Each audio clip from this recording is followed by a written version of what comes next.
Buenas noches, amigas, amigos. Una vez más, como todos los lunes a las 8 de la noche en su programa Adicciones.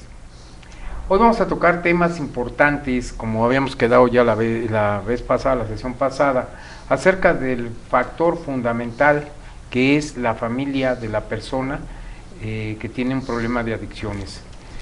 Hoy, como todos los lunes, nos acompaña nuestro psicólogo de cabecera, el licenciado Ramón Vilar. ¿Cómo estás, Ramón? Buenas noches. Para tratar estos temas, pero principalmente y dada la audiencia que nos ha pedido que veamos el aspecto familiar, o sea, todo el entorno que rodea a la persona que presenta un problema de adicción y más que nada toda la gama de posibilidades o las posibilidades que hay dentro del Distrito Federal para que coadyuve con la familia al tratamiento de su familiar que tenga un problema de adicciones. La vez pasada estábamos viendo el factor fundamental de la mujer como centro del núcleo familiar. Habías dejado por ahí algo que salió a colación sobre la importancia de que el varón que está integrado a la familia pues cambie esa mentalidad y que ayude a la mujer para todos los aspectos de la casa y más que nada para el tratamiento de una persona que tiene un problema de adicciones. Comentabas antes de iniciar la transmisión de que algunos esposos dejan la familia cuando hay un problema grave de adicciones o de alguna enfermedad mental. De todo esto quisiera que nos platicaras un poquito ese entorno familiar, esa situación de los padres cuando tienen un hijo que tiene este problema, Ramón, y cuáles son los centros que tenemos en esta ciudad pues para acudir, cuáles son los centros que han dado mejor respuesta o que han dado una buena respuesta y pues todo lo que conlleva tener una persona con un problema de adicciones. Todo eso en media hora. En media hora. Okay. A ver, porque dijiste muchas cosas. Primero, dices que el hombre tiene que cambiar de mentalidad y es un problema de lenguaje, pero es un problema que va más profundo. Que el hombre tiene que cambiar, tiene que ayudar, ¿sí? Si el hombre ayuda, la responsabilidad sigue siendo de la mujer. No, tiene que ser una responsabilidad. Entonces ya no ayuda. No, comparte la responsabilidad. Es muy diferente. En la familia, claro. ¿Sí? Sí. Porque si no va a haber el machismo es una subordinación de la mujer al hombre, supuestamente. ¿Sí? Podemos cambiar al otro lado y es una subordinación del hombre a la mujer. No se resuelve el problema. Claro. ¿Sí? Esto es, dos son padres y dos tienen que atender. Dos tienen que atender un problema que se dé en el núcleo familiar. ¿Sí? Y a lo mejor esos dos crearon el problema. En algunos casos sí, ¿cómo no? Claro ¿Sí? Que sí. Entonces, pues tiene que cada quien asumir su responsabilidad ante el problema, como lo tiene que asumir ante los hijos. Así es. ¿Sí? Entonces, desde ahí empieza este pequeño cambio, pero no es el problema de tus hijos. ¿Sí? Yo he oído a muchas madres o a muchos padres decir, pues que es tu hijo, ¿no? Pues, en lugar de decir es nuestro hijo. ¿sí? Es tu problema en lugar de decir es ¿ya viste problema. Lo que hizo tu hijo? Sí. O sea, muy dado en la educación de nuestras familias. Nuestras familias y es negar la paternidad o la maternidad. Claro, pero cuando hay un diploma o un reconocimiento, mira lo que hizo mi hijo. Sí, es cierto. Sí. Desde ahí empieza el cambio y el asumir las cosas. A mí me gustaría contar, pues, centros de atención, bueno, si hay alguna persona que tiene el problema, pues que se dirija concretamente a nosotros y vemos qué tipo de problema hay. En esto de los centros a mí se me ocurren dos cosas. Un pequeño bosquejo de cómo surgieron los centros de atención en México, ¿sí? Y dos, qué tipo de tratamientos hay en estos centros de rehabilitación. ¿Para qué sirven? Y qué hacer. El dos era qué hacer más con un adicto que no quiere ser tratado, ¿sí? Sí, cuando no hay voluntad de ser tratado por parte de la problema que tiene la adicción, entonces, ¿qué puede hacer la familia? Para también no vulnerar sus derechos. Y que el primer mecanismo de la gran mayoría de familias es negar el problema, ¿sí? Es decir, oye, es que tu hijo ha estado tomando y tu hijo ha estado fumando cosas raras, etcétera, etcétera, no es cierto, mi hijo no, ¿sí? O sea que niegan la realidad. La familia niega la realidad completamente y el adicto niega la realidad. Por supuesto. ¿Sí? El adicto dice, sí, he consumido, pero lo dejo cuando quiera. ¿Sí? O sea, minimizan el problema y lo niegan. ¿Sí? Entonces, lo primero que las familias tienen que hacer es no negar el problema evidente. ¿Sí? Pero de la negación de las familias del problema se brinca al lado contrario. ¿Sí? El chavo de 18, 19 años, y es un caso que me pasó el jueves de la semana pasada, fuma un toque de mota y ya lo quieren encerrar al chavo por fumar un toque de mota, ¿no? O sea, ¿sí? No niego el problema, lo creo y lo enfrento. Y eso hace que se lleve a esos chavos pues a las ligas mayores, ¿no? Porque las gentes que están internadas pues ya se las saben de todas, ¿no? Entonces una persona que está empezando su carrera de adicción, que se fuma un cigarro marihuano, como dicen, un toque de marihuana, no es una persona que requiera un inmediato internamiento. Es una persona que a lo mejor quiso experimentar o a ver qué se siente, no sé, pero no tiene una adicción propiamente. Pero si los padres se preocupan demasiado y lo llevan inmediatamente a un centro que lo pueden canalizar a una de las llamadas granjas, ahí si era un muchacho que no tenía un problema, ahí se lo pueden crear. Entonces hay que tener mucho cuidado con eso. Yo tuve el caso de una chica, 16 años, ¿sí? Me invitan a participar en una plática en una de estas casas de recuperación, ¿sí? En una casa así bastante fuerte, ¿no? Y de repente entre los adictos sentados está sentada esta niña de 16 años que todavía andaba con sus calcetas y una adolescente. Una adolescente completa, ¿sí? ¿Y qué hace esta adolescente aquí? Pues con un amiguito le entró a la piedra, ¿sí? Se fumaron una piedra que está bastante mal y acto seguido llevan en la interna, ¿sí? Pues todo lo que oía de todos sus compañeritos era terrible, ¿no? O sea que exacerbó el problema adictivo. No lo que se exacerbó, gracias a Dios, hablando con las gentes que cuidaban la casa, al ver mi preocupación por la niña, bueno, hablamos con los papás y pues, de qué se trata, ¿no? ¿Sí?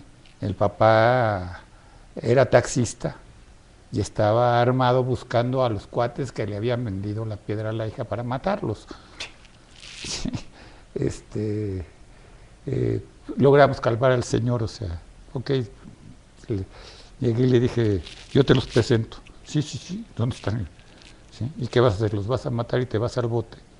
Y entonces en tu casa va a estar sin protección.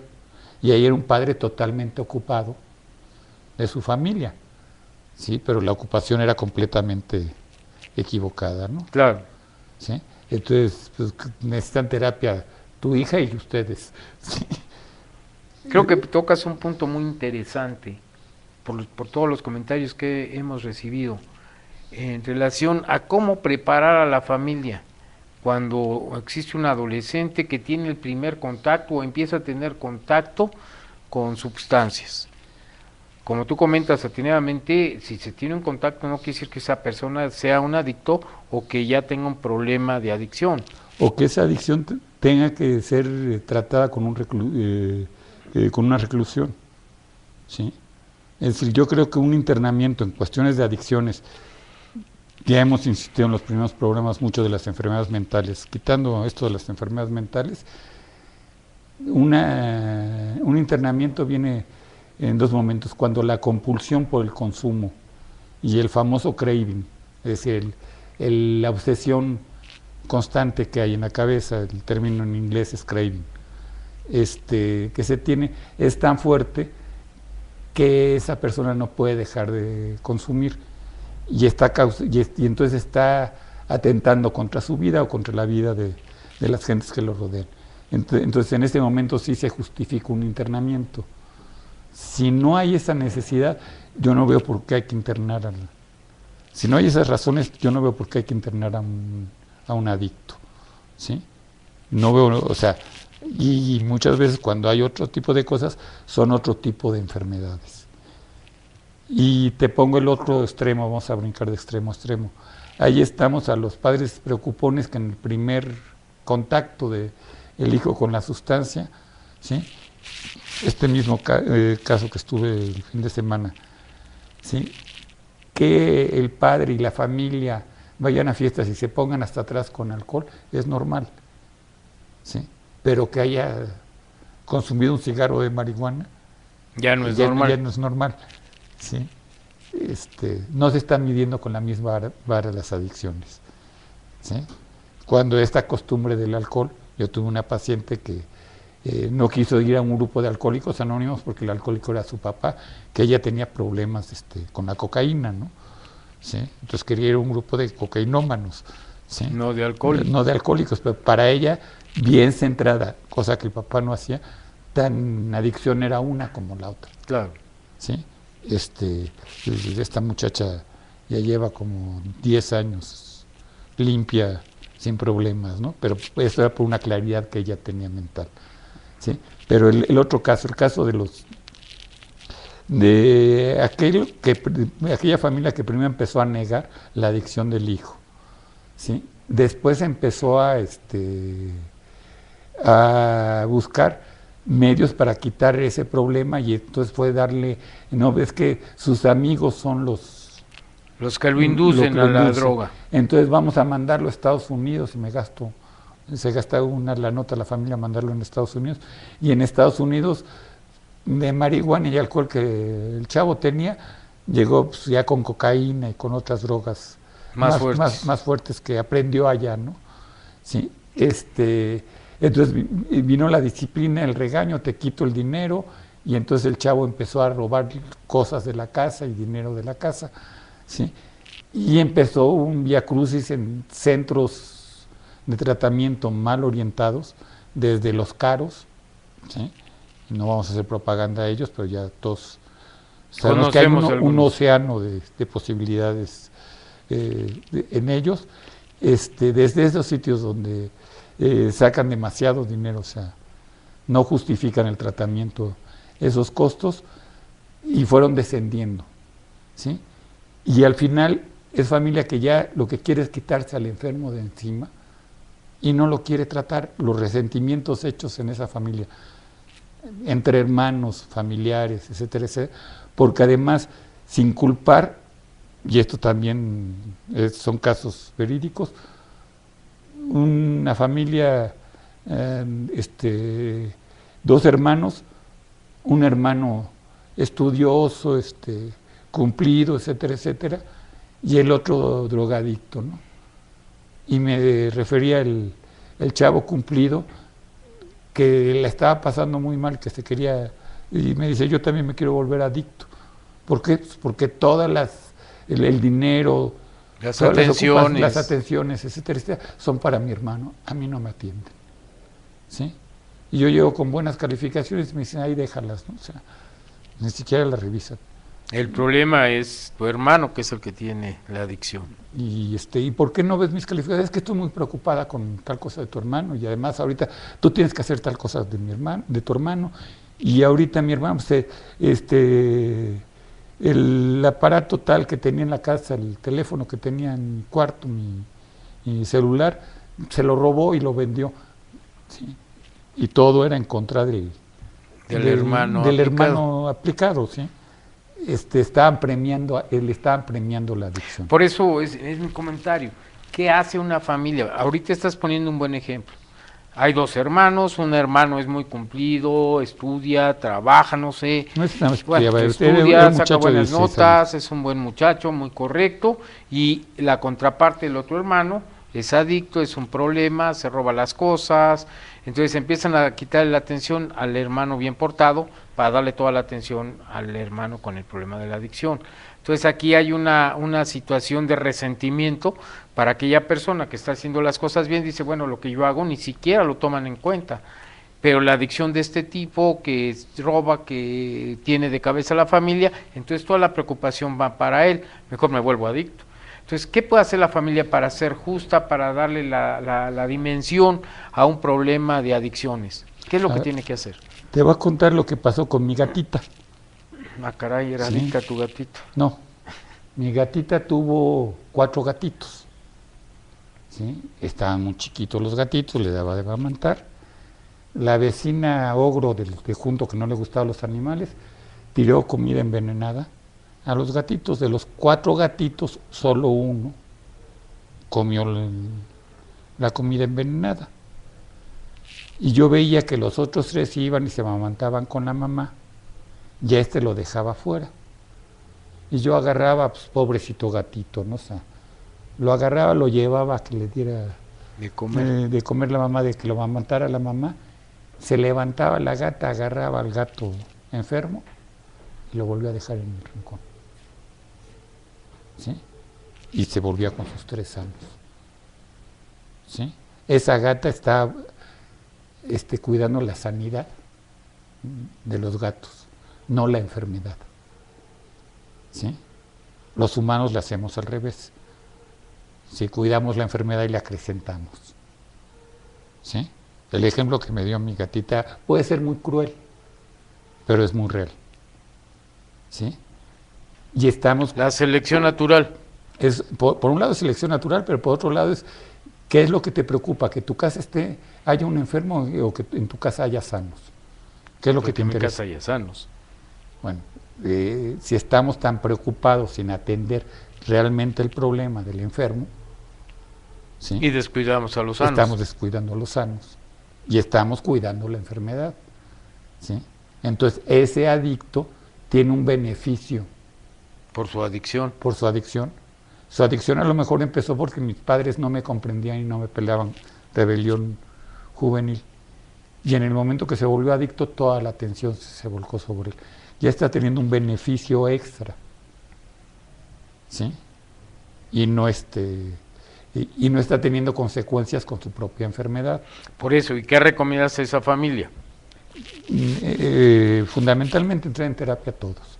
¿Sí? Te contaba casos con esquizofrenia antes de empezar el programa y con adicciones, como madres que inclusive los padres salieron corriendo, los padres masculinos, o sea, hombres, salieron corriendo de la familia ante el caso de un chico esquizofrénico, ¿sí? Se lo quedó solo la madre, ¿sí? Y como la madre se ha hecho una anciana en estos años, ¿sí? Y el hijo está empoderado de todas las enfermedades con las que convive ella, ¿sí? Y tiene temor de internarlo porque entonces va a ser mala madre, ¿sí? ¿Y cómo va a hacer que su hijo vaya a un hospital psiquiátrico? ¿Sí?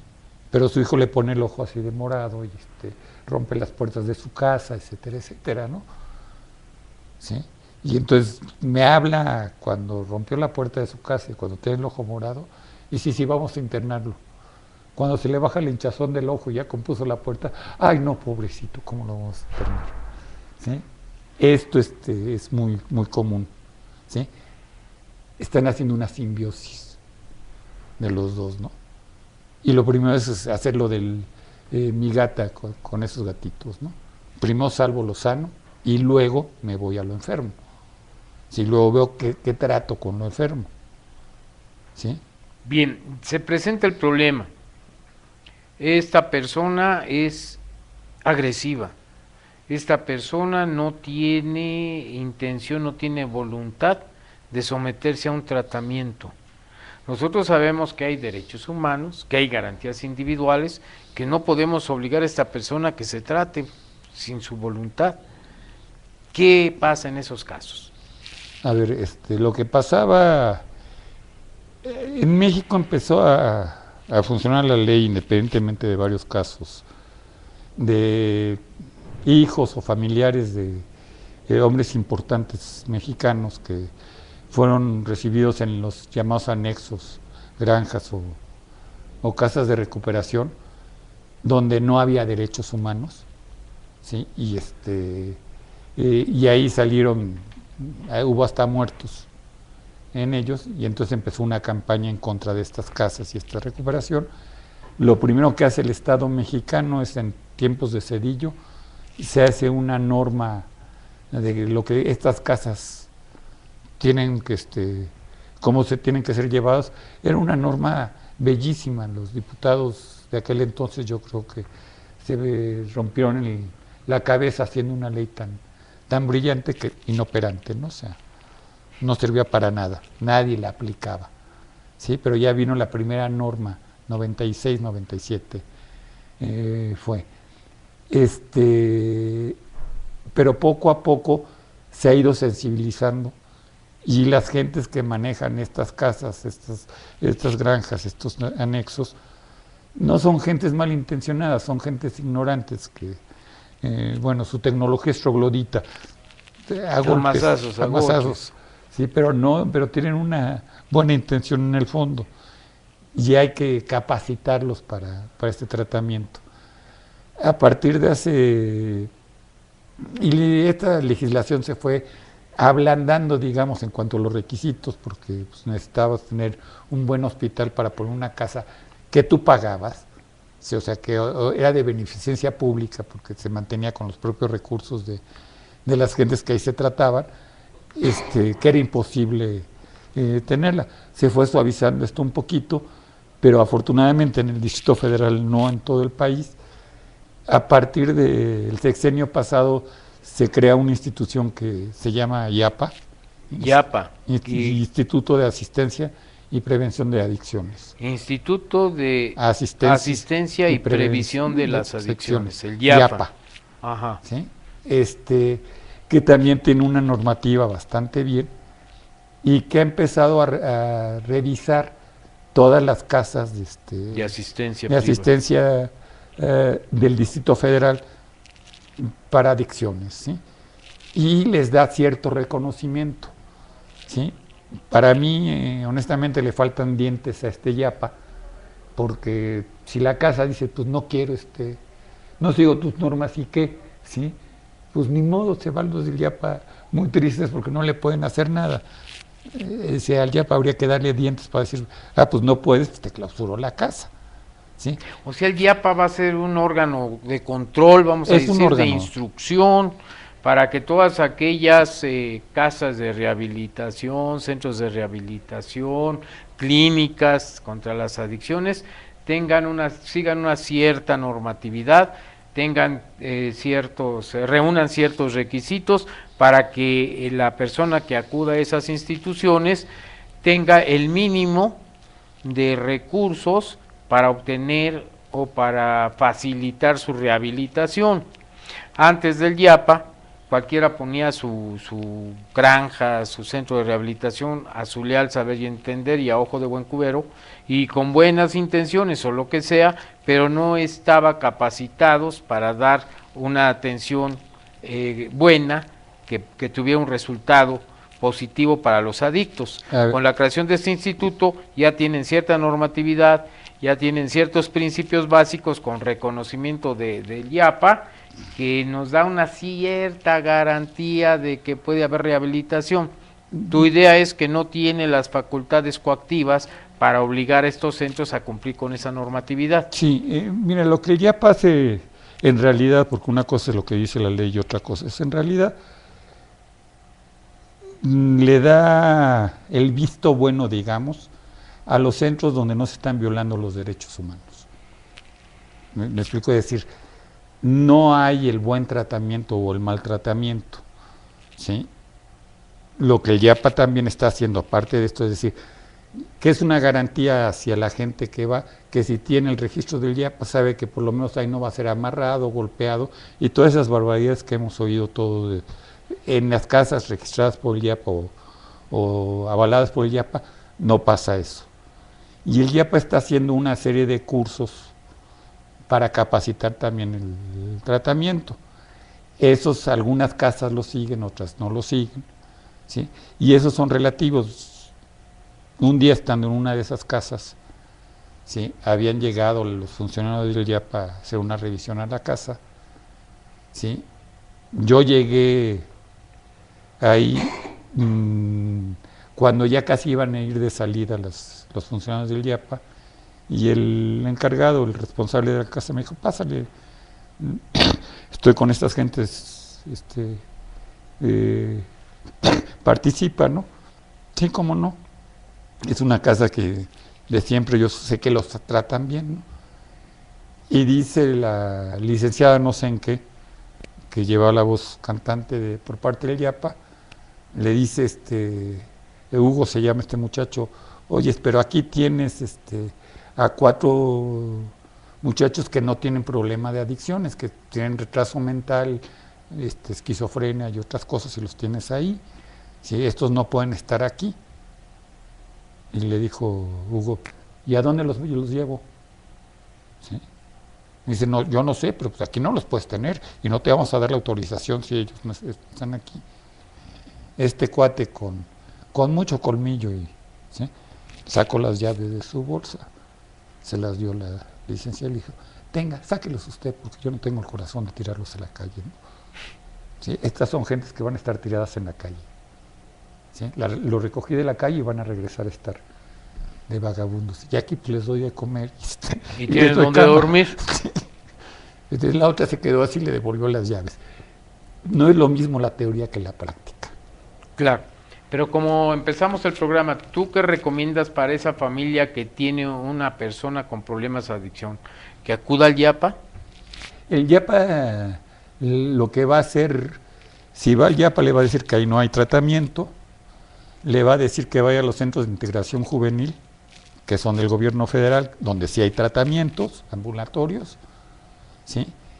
Y si la persona le sigue insistiendo a las gentes de ahí, le pueden dejar ver la lista de centros que están registrados en avalados por ellos, ¿sí?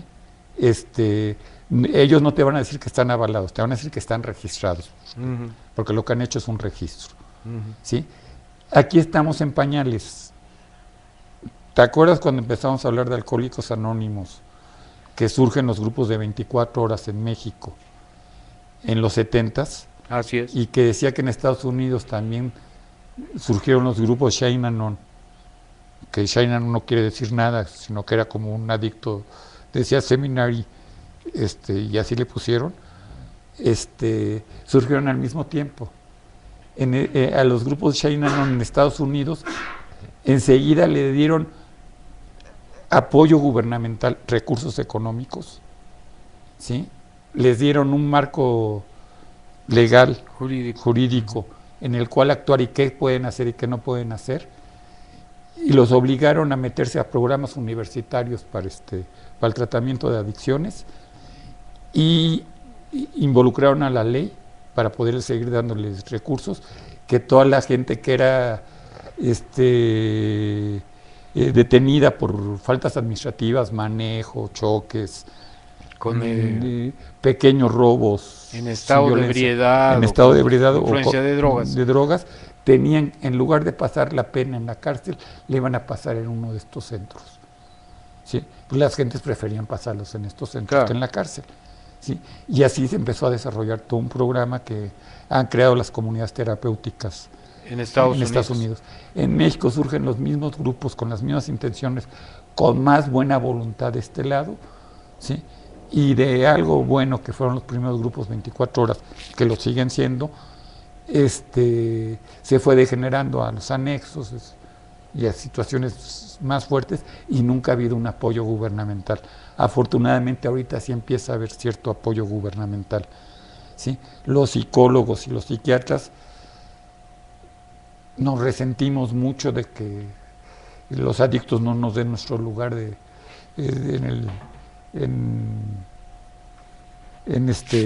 tribuna, así de decir, ustedes son los dioses, y los adictos dicen, no, pues este güey cree que sabe más que yo. Bueno, sí. Me dice que no diga groserías, güey ya no es una grosería. Ese güey lo dice todo el mundo hoy en día. y hasta me hiciste ponerme rojo. ¿Sí? Y además eso dicen, y peor. Sí. Es el lenguaje coloquial que te estás poniendo en la situación en modo, tiempo, lugar y circunstancia. Ajá. Bueno, ese es uso dicho, no está bien. Aquí me dicen que sí siga diciendo lo mismo. Está bien, ¿Sí? perdón. El problema de esta falta de entendimiento apenas lo estamos haciendo en México. Podemos decir, si perdimos 35 años, ¿sí?, en este inter, no importa, ya se está haciendo, y lo importante es hacerlo bien, ¿sí? Pero para eso sí hay que darle más dientes al IAPA y recursos al IAPA, ¿sí? ¿Recursos para qué? Para capacitar a las personas que están sirviendo en esos lados. ¿Recursos para qué? Para poder financiar las mejores casas de esas, ¿sí?, que son muchas veces en colonias populares, donde no hay recursos. Claro, que no pueden ir a ese océano de posibilidades. Así es. ¿Sí? Y para terminar, pues, agradezco mucho al staff de este programa porque por sus atenciones y porque aceptan que diga que ese es güey, ¿sí? Bien, pues interesante esto, ¿no? Porque decirlo así ante ustedes es fácil, pero cuando se tiene el problema, lo primero que hace un jefe de familia o una jefa de familia es, ¿a dónde acudo? Ahorita ya nos diste algunos y lo seguimos tratando. mínimos posibilidades, como quieras, que es el IAPA. Por lo menos ya sabemos que hay un centro de apoyo para el tratamiento de las adicciones. Y están los centros de integración juvenil. Y están los centros de integración juvenil, que son federal, del gobierno, uno del gobierno del Distrito Federal y otro del gobierno federal, y que sí dan ayuda para las personas que tienen un problema de adicciones. Uno, que en el supuesto por lo menos nos pueden dar un listado de algunos lugares en donde no van a ser víctimas de violación de derechos humanos y que van a ver la posibilidad de que su adicto, la persona que tenga un problema, pueda rehabilitarse. Y como hemos dicho en otros programas, las personas que no tengan la necesidad de anexo, la necesidad de una clínica o de todo este problema, pues pueden acudir a los grupos de hora y media de Alcohólicos Anónimos, que sí dan resultado, y que, bueno, ahí no hay, hasta que donde yo sé, violación a derechos humanos ni nada de esto, son grupos ambulatorios, son grupos de hora y media, y no hay ningún problema de que se tengan que quedar los de Alcohólicos Anónimos. Tú estás hablando de otra corriente llamada 24 horas, que también ya están tratando de ser regulados y que no haya tanta problemática. A ver, los 24 horas nunca se tenían que quedar a fuerzas. O sea, curiosamente, 24 horas siempre nació con puertas abiertas, ¿sí? Inclusive la regla original, y fue el primer anexo que hubo ahí, creada por Artemio, árbitro internacional de fútbol, decía el viejito, ¿sí?, que había terminado de T por 8, era el que se sale ya no entra. No era que no podía salir, sino ya no podías entrar después a estar otra vez en la terapia. Anexado a las terapias, al grupo sí podías entrar. Pero no a las terapias. No, a las terapias de grupo sí. Pero no anexado. No anexado, no tenías casa y comida. Entonces, pues ya les dimos algunos tips. El YAPA se llama. YAPA. El gobierno del Distrito Federal. Centros de Integración Juvenil Federal. Los grupos de hora y media de Alcohólicos Anónimos, los que no tengan un problema tan fuerte que tengan que quedarse internados.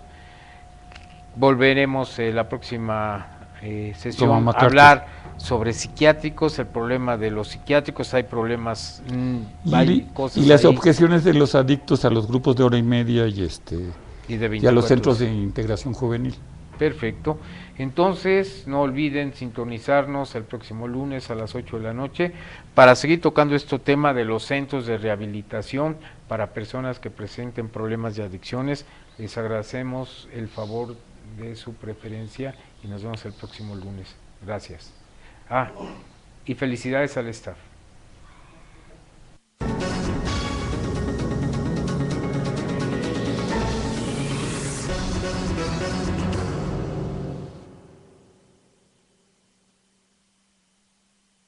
Que salió a colación sobre la importancia de que el varón que está integrado a la familia pues cambie esa mentalidad y que ayude a la mujer para todos los aspectos de la casa y más que nada para el tratamiento de una persona que tiene un problema de adicciones. Comentabas antes de iniciar la transmisión de que algunos esposos dejan la familia cuando hay un problema grave de adicciones o de alguna enfermedad mental.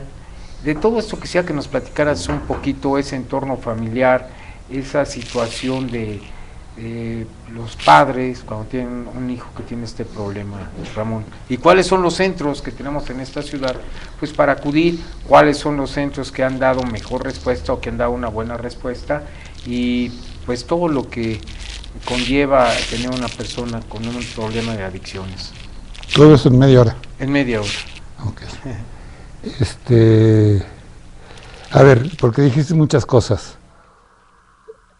Primero, dices que el hombre tiene que cambiar de mentalidad y es un problema de lenguaje, pero es un problema que va más profundo. Que el hombre tiene que cambiar, tiene que ayudar, ¿sí? O sea, que niegan la realidad. La familia niega la realidad completamente y el adicto niega la realidad. Por supuesto. ¿Sí? El adicto dice, sí, he consumido, pero lo dejo cuando quiera. ¿Sí? O sea, minimizan el problema y lo niegan. ¿Sí? Entonces, lo primero que las familias tienen que hacer es no negar el problema evidente. ¿Sí? Pero de la negación de las familias del problema, se brinca al lado contrario. ¿Sí? El chavo de 18, 19 años, y es un caso que me pasó el jueves de la semana pasada, fuma un toque de mota y ya lo quieren encerrar al chavo por fumar un toque de mota, ¿no? O sea, sí, no niego el problema, lo creo y lo enfrento. Y eso hace que se lleve a esos chavos pues a las ligas mayores, ¿no? Porque las gentes que están internadas pues ya se las saben de todas, ¿no? Entonces una persona que está empezando su carrera de adicción, que se fuma un cigarro marihuano, como dicen, un toque de marihuana, no es una persona que requiera un inmediato internamiento. Es una persona que a lo mejor quiso experimentar o a ver qué se siente.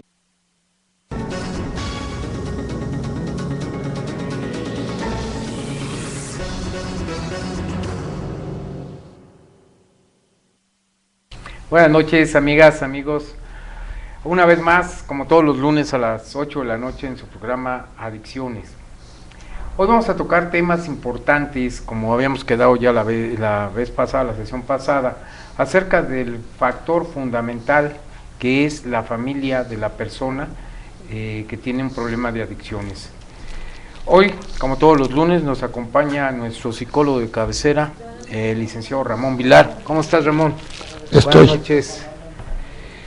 Para tratar estos temas, pero principalmente y dada la audiencia que nos ha pedido que veamos el aspecto familiar, o sea, todo el entorno que rodea a la persona que presenta un problema de adicción y más que nada toda la gama de posibilidades o las posibilidades que hay dentro del Distrito Federal para que coadyuve con la familia al tratamiento de su familiar que tenga un problema de adicciones. La vez pasada estábamos viendo el factor fundamental de la mujer como centro del núcleo familiar. Habías dejado por ahí algo. Si el hombre ayuda, la responsabilidad sigue siendo de la mujer. No, tiene que ser una responsabilidad. Entonces ya no ayuda. No, comparte la responsabilidad. Es muy diferente. En la familia, claro. ¿Sí? Sí. Porque si no va a haber el machismo es una subordinación de la mujer al hombre, supuestamente. ¿Sí? Podemos cambiar al otro lado, y es una subordinación del hombre a la mujer, no se resuelve el problema. Claro. ¿Sí? Esto es, dos son padres y dos tienen que atender. Dos tienen que atender un problema que se dé en el núcleo familiar. ¿Sí? Y a lo mejor esos dos crearon el problema. En algunos casos sí, ¿cómo no? Claro. ¿Sí? Que sí. Entonces, pues tiene que cada quien asumir su responsabilidad ante el problema, como lo tiene que asumir ante los hijos. Así es. ¿Sí? Entonces, desde ahí empieza este pequeño cambio, pero no es el problema de tus hijos, ¿sí? Yo he oído a muchas madres o a muchos padres decir, pues que es tu hijo, ¿no? Pues, En lugar de decir es nuestro hijo. sí. Es tu problema en lugar de O decir ya, es ya nuestro viste lo que problema. hizo tu hijo. Sí, O sea, muy dado en la educación de nuestras familias en nuestras mexicanas. familias y es negar la paternidad o la maternidad. Claro, pero Soy- cuando hay un diploma o un reconocimiento, mira lo que hizo mi hijo. Sí, es cierto. ¿sí? Es muy... Desde ahí empieza el cambio y el asumir las cosas.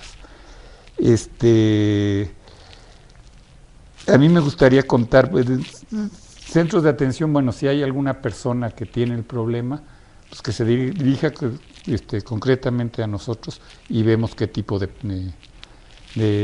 problema hay. En esto de los centros a mí se me ocurren dos cosas. Un pequeño bosquejo de cómo surgieron los centros de atención en México, ¿sí? Y dos, qué tipo de tratamientos hay en estos centros o De para qué sirven y qué hacer. El dos era qué hacer más con un adicto que no quiere ser tratado, ¿sí? Sí, cuando no hay voluntad de ser tratado por parte de la problema que tiene la adicción, entonces, ¿qué puede hacer la familia? Para también no vulnerar sus derechos. Y que el primer mecanismo de la gran mayoría de familias es negar el problema, ¿sí? Es decir, oye, es que tu hijo ha estado tomando y tu hijo ha estado fumando cosas raras, etcétera, etcétera, no es cierto, mi hijo no, ¿sí?